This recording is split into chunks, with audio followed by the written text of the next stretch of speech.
how to like a song on Spotify. Hi everybody, welcome back to our channel. In today's video I'll guide you through the steps on how you can like a song on Spotify, so make sure to watch the video till the end. In order to like a song on Spotify, it's very simple. Open the Spotify app and simply make sure that you are signed into your Spotify account. And once you're signed into your Spotify account, what you want to do is, first of all, if you want to like a playlist, you can just select the whole playlist itself. You'll find the heart like icon to like the whole playlist itself, right? So you can just choose to like the whole playlist itself.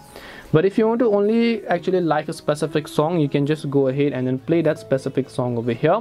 Open the song page of it, and then once you're here on this page, on the left hand side of the bottom, you'll find this little heart shaped icon again. When you tap on it, it will get highlighted in green and it says added to like song, so which means that now you have liked the song. Now later in the future, if you decide that you want to find it and unlike it, if you'd like, you can just come to the Your Library tab, go to like songs, and then you'll be able to see all the songs that you've liked, and then you can go ahead and then remove them again. This way you can like a song on Spotify. Hope this video is very helpful. If you have got any questions, feel free to leave them down. Thank you for watching and see you in the next video.